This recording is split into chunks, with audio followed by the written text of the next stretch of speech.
Good afternoon, everyone. Thank you for joining us. My name is Alejandro Navia. I'm the Managing Director of Investment Sales at Driftwood Acquisitions and Development. First of all, I would like to thank you for taking the time and joining us in this webinar. We are going to be covering a very exciting new hot topic, opportunity zones, its benefits, and how investors can take advantage of this new regulation through an investment vehicle we have created specifically for this purpose. I would like to highlight that the fact that this is an educational webinar and its only purpose is to provide information to those interested to learn about the mechanics of how this regulation works and give you the basic parameters of our Qualified Opportunity Zone Fund. Anybody who has a question will be able to do it. If you see on your screen, there's a Q&A tab. Just click on that, send the questions, and we will be addressing all the questions at the end of the webinar. So at any time, you can send the questions. Now, let me introduce you to our panelists. First, we're gonna have our General Counsel, George Gomez-Miller. He will be explaining us how this regulation was born and how it works. Hello, Jorge. Thanks for joining. Hey, how's it going, Alejandro? Thank you. Good, thank you. Second, we'd like to introduce Dan Merrier. He's our Senior Associate Head Analyst who will be discussing the Qualified Opportunity Fund we have created. How are you? Thanks, Alejandro. Thanks for having me. And then we'll be having Pete Majeski. Also, he's our Director of Investor Relations. He will be covering some of the procedures, reporting, and tools investors have when they join our family and some of the market conditions where we have this new opportunity. How are you, Pete? Hi, Alejandro. Welcome, everybody. Thanks for joining today. And now I would like to cover a little bit of who we are. Most of you know us well, but briefly, Driftwood is a vertically integrated owner and operator of institutional quality hotel assets. We have been in the business for 20 years, and currently our portfolio has 60 hotels, all under the leading brands such as Hilton and Marriott. We have about 4,500 employees and in our operation, and currently we are buying about 6 to 10 existing hotels, and we are building about 2 or 3 hotels a year. So with that, I'm going to let Jorge start with what an opportunity zone is. Perfect. Thanks, Alejandro. So I guess in the last year or so, you couldn't have picked up the Wall Street Journal without running into an article about opportunity zones and this new extremely ambitious federal tax incentive program. It's very detailed, very nuanced, and we spent a lot of time working with the best partners in the business to gain a mastery of this. So we'll just give you sort of the high level now. There are 8,700 opportunity zones across the U.S. That's about 12% of all census tracts. They're based on census tracts. At this point, all 50 states have submitted for certification to Congress their specific opportunity zone designees, and they've all been fully certified. So the map is, as they say, completely in focus. So what is the benefit of investing in an opportunity zone? They're threefold, as you see here. We can kind of boil them down to defer, reduce, eliminate. If you can roll any of your capital gains into a qualified opportunity fund, which is a fund like ours that's investing in an opportunity zone, within 180 days, and we'll go into some of the deadlines later, you can defer paying capital gains tax on that until 2026. If you can reduce your capital gains you can reduce your capital gains paid by up to 15%, depending on how long you keep it in the fund. And if you keep your money in the fund for over 10 years, you ultimately do not pay any tax on capital gains once you dispose of that asset. A few of the important dates, what matters here. Basically, you have to put the money into the Qualified Opportunity Fund within 180 days of realizing the capital gain. The important question becomes, when are you deemed to have realized those gains? It's typically, for most investments, it's going to occur when you sell, for example, in a security, the underlying security. So you sell Apple shares on March 1st. On March 1st, you're deemed to have realized a capital gain, and you have 180 days to roll it into our fund. However, with 1231 capital gains, which are gains related to sale of depreciable assets like commercial real property, those gains are not deemed to have been realized until the end of that year. So what that means, for example, is if in any point in 2018, you sold commercial real property, you weren't deemed to have realized that until December 31st of that year, which means that you are still within that 180-day clock to invest into this qualified opportunity fund by June 28th of this year. And with that, I'll turn it over to Dan Medier that'll walk through a little bit of this specific investment offering. Thanks, George. Now diving into the actual fund itself, we're really excited about this program and what it has to offer. This is our first qualified opportunity zone fund, and we'll have two more in the works here, one being taking place in Wilmington, Delaware, and another one being in Colorado. In this first fund, the total fund size will be $25 million. The whole period of this investment will be 10 years. The sponsor is obviously Driftwood Acquisitions and Development, and our targeted fund IRR going forward will be 15%. Getting into the projected overview, the developers are going to be DAD and Merrimack Ventures. For those of you who don't know Merrimack Ventures is a development group out of Fort Lauderdale who we've partnered with many times on various deals and have a great partnership with them. The manager of the property, once complete, will be Driftwood Hospitality Management, who manages all of our hotels throughout the U.S. The projected opening date of the hotel is coming up very quickly. It will be at the end of this year, exactly Q4 of 2019. The city and state of the build is Fort Lauderdale, Florida, or otherwise known as the Venice of America. And the project will encompass two different Hilton brands. The first being a Home 2 by Hilton, which will be 106 rooms, and the second being a True by Hilton, which will encompass 112 rooms.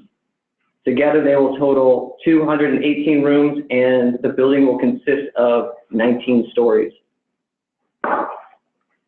Going into the investment highlights, as all of you know, the project is located within an opportunity zone, allowing our investors to fully leverage the tax benefits of the opportunity zone program, which George originally mentioned. There are a few things to note with this deal that set it apart from your typical development deal. The first being, we offered this deal at CO, essentially allowing the investors to capitalize on the returns of the hotel right when it opens. As you can see here, we have a time lapse of what we have done to date. We officially topped off May of this year, and we are still on time with construction and looking to hit that goal of Q4 of 2019 here. Two other things that are notable with this development that we should really focus on are we received a streetscape reimbursement and tax abatements from the city of Fort Lauderdale, and the hotel will be opening right when Super Bowl 2020 is happening, which will provide a huge boost of demand right when the hotel opens and considerably help our ramp up of the hotel. The project is located in downtown Fort Lauderdale in the Flagler Technology or Art and Technology Village, and is walking distance to the new Brightline station. As I mentioned before, the project is dual branded, so it will have a select service and extended stay hotel, which will target the modern millennial traveler.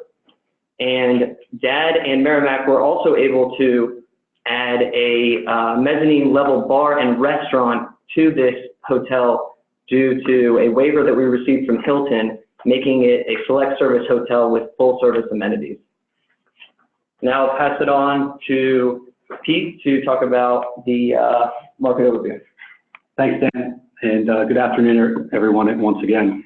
Dan already kind of touched upon two of the highlights of this deal, the fact that it has a unique dual-branded product that's in tune with today's tastes and preferences. In addition, the project will be cash flowing immediately given the tax incentives and benefits from a quick ramp up from the Super Bowl.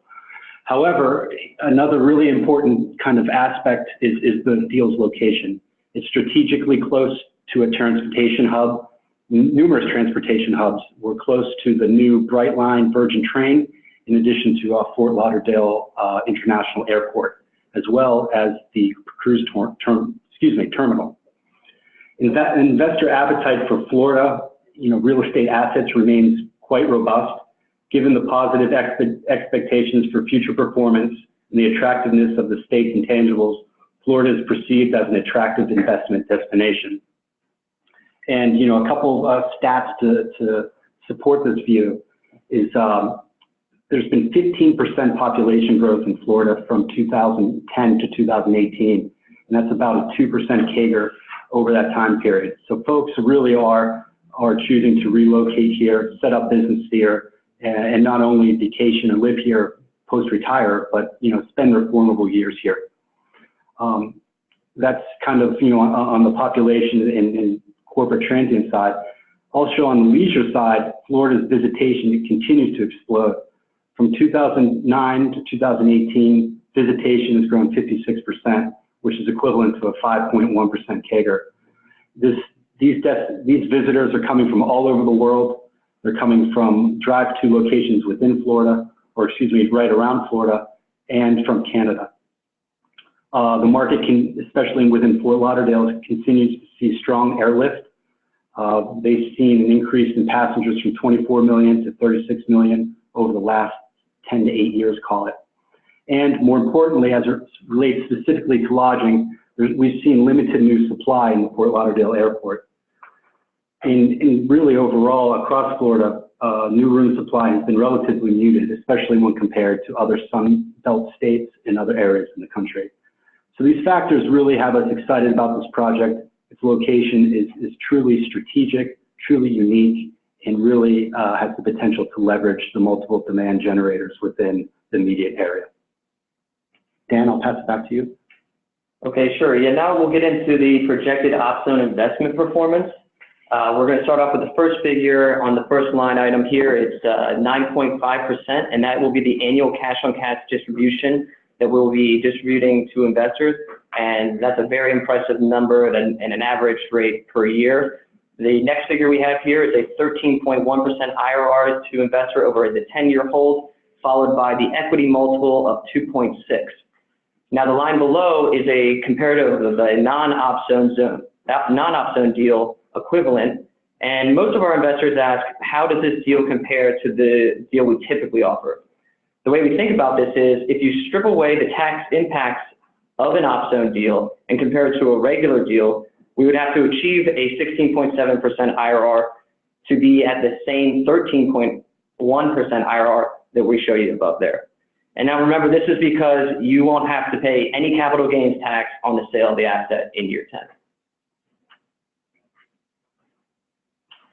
And just taking over for Dan, before we pass it over for our Q&A, just wanted to touch upon some of the benefits that our investors have when they invest with us. As many of you know, that our investment kind of universe continues to grow. Right now, we boast about 600 investors across all of our deals. And what's kind of unique about us, we like to think of ourselves at the vanguard of investor relations. We provide all of our investors 24/7 access to our investor portal that can be accessed from anywhere across the world. Contained here are subscription documents, tax documents, information on the distributions, in addition to yearly budgets and cash flows. So investors have access to all this information anywhere, anytime. We also have dedicated investor relations support, mainly myself, similar to that of a publicly traded company.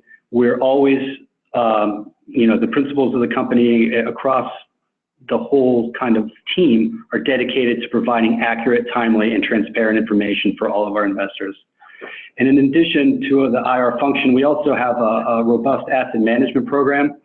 We have a dedicated asset management team to ensure all of our hotels are being operated properly, efficiently in achieving their fair share.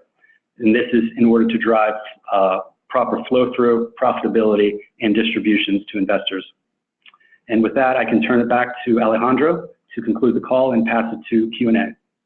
Okay, we have a few questions. I would like to start this one. Jorge, they're asking, how much gain can be deferred? Is it all the capital gain that I realized, or just a portion of it? all capital gains. So long as those capital gains have been realized within the preceding 180 days, you can defer, there's no limit. You can defer the full amount. There's, again, just to keep in mind the distinction between, the sale of publicly traded security versus your 1231 gain. It's really when are you deemed to have realized that capital gain, and for that I would, advise everybody to speak with their accountant, with their tax professional, just to confirm whether something's a 1231 gain or whether something's some other sort of capital gain. But it could be a blend as well. So you can sell shares in, let's say, Apple again, and also have capital gains from the sale of a commercial real estate property. And so long as those gains have all been realized within the preceding 180 days, you can defer them by rolling them straight into the Qualified Opportunity Fund and not pay any taxes on those until 2027, because they're not going to be deemed realized until December 31st, 2026. So there's thank you, Jorge. The next question is, so besides the typical 1031 exchange where you can defer the capital gain, what else is this in comparison with the 1231 exchange, the QF? Other than deferring, basically, other than deferring the gain, what other benefits does this bring? Right. So I think a lot of folks in the space are seeing this as kind of the exit platform for people that have been 1031ing from property to property for decades now, because once you ultimately pay in December 2026, you're ultimately going to realize a capital gains bill to pay those taxes. But after that, so long as you hold this investment for 10 years, you will not pay a penny in taxes for those new capital gains. So an investor who contributes $500,000 in capital gains into the fund, if this ends up yielding them an additional, total, let's say $1.5 million, that $1 million capital gain that they realized in, let's say year 10, 11, 12, when we ultimately dispose of this asset, they will not pay a cent of capital gains tax on that. And that, the three prongs that we sort of broke out there is the high level, tax benefits of the program. That is definitely the standalone, golden goose that this is affording investors. All right, thank you, Jorge. The next one, if Dan can help us here, can you talk about location to Brightline and the possibility of noise and vibration from the trains?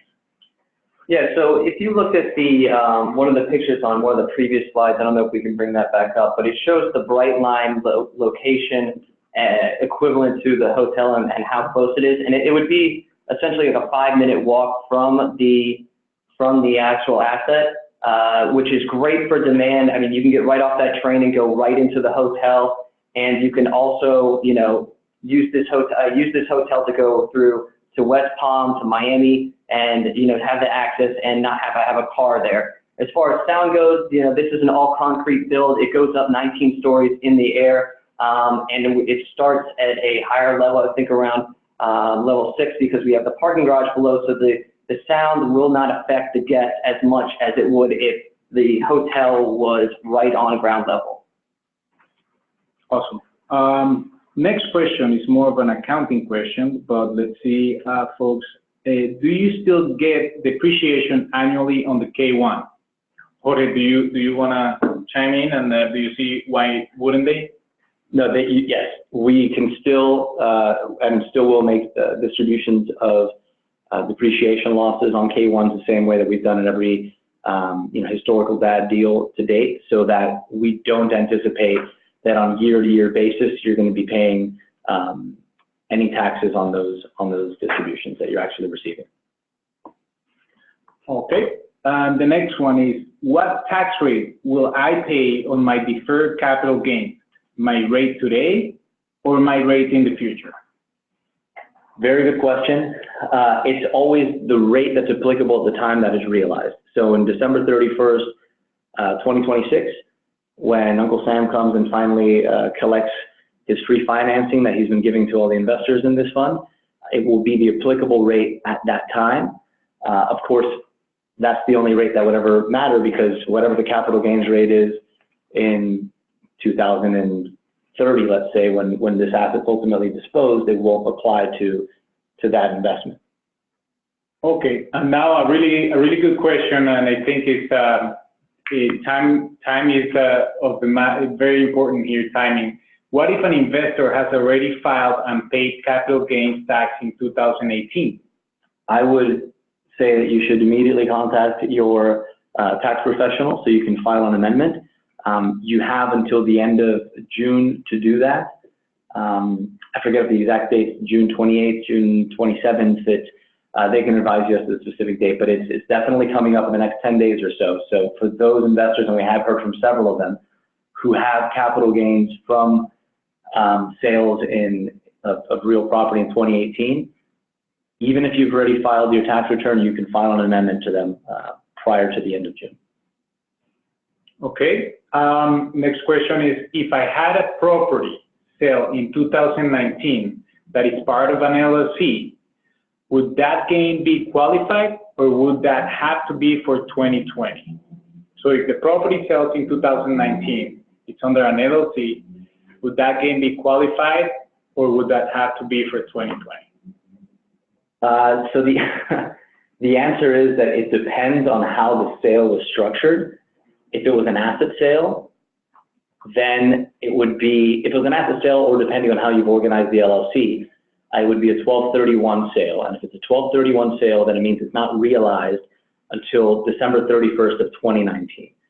So what we're doing here at Driftwood, and this will be provided, more information, specificity will be provided in the offering documents for this fund, is that we're trying to form an escrow position so that investors interested in this, who want to roll over gains, who say in March of this year you sold a commercial real property, you cannot, until those gains are, quote, realized, put them into the Qualified Opportunity Fund, but you could put them, or 50% of them, in escrow as a commitment to make your contribution to this fund once you've been deemed to realize those gains. So again, more specifics can be outlined in the offering docs, and we're happy to take calls on a one-on-one basis and discuss every individual specific situation.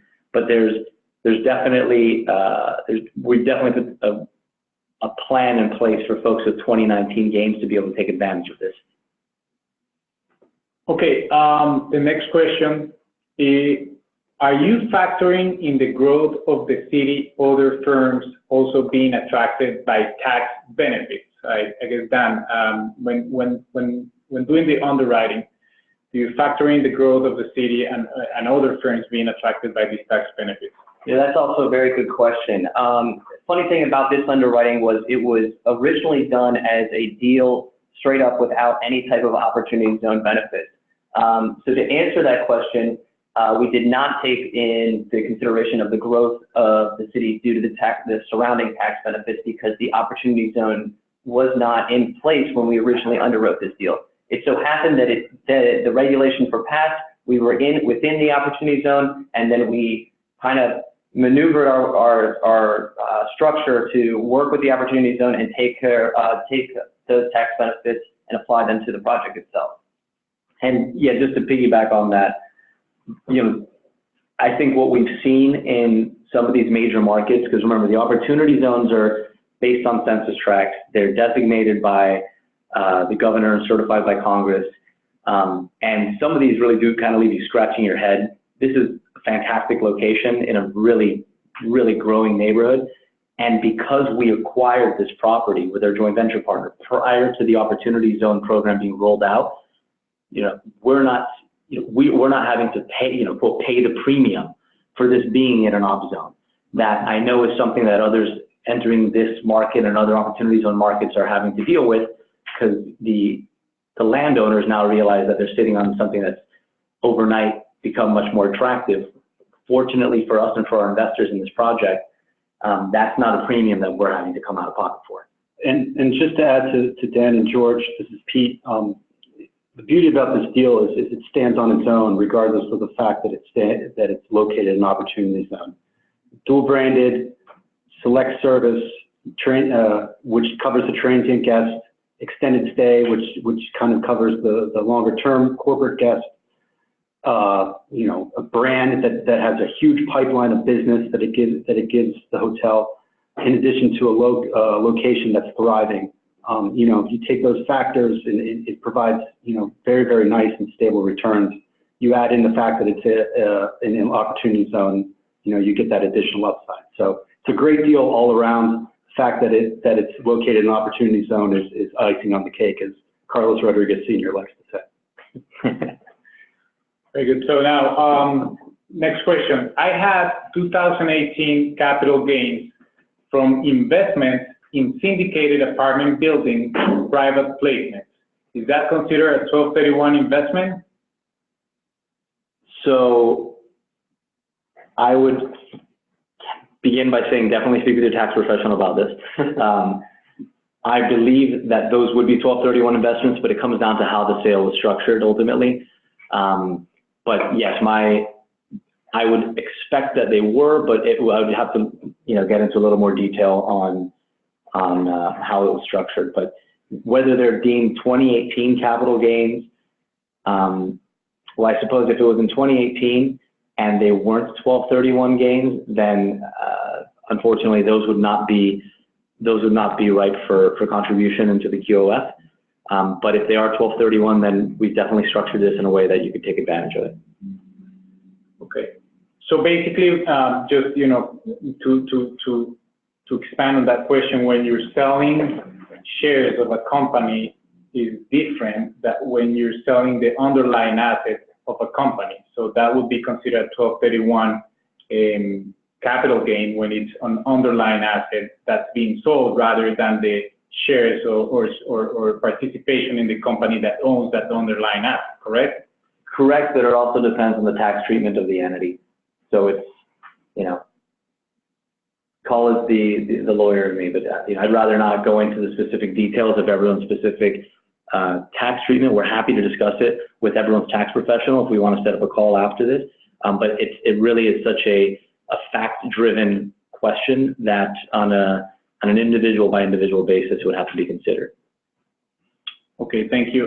There's another question. So when we talk about 9.5 cash on cash, that means if I invest $100,000, I would get a yearly distribution of roughly $9,500. Generally speaking, that 9.5% is the average annual cash on cash. So some years it might be higher, some years it might be lower, but over the whole period of 10 years, it averages to 9.5%. Okay. Well, there's a few questions about specific of the deals. We will be going into those with the people that are asking those questions for legal and time, you know, matters. So if anybody else has any other questions, or we are good right now? Well, thank you everyone for joining us at this webinar. Our information to get more detailed information, and also if you want to get on the phone with us, it's right here in the screen.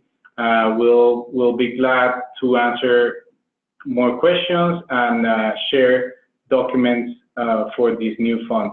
Thank you very much for your time, and hope to hear from you, and good luck. Thank you, guys. Thanks, guys.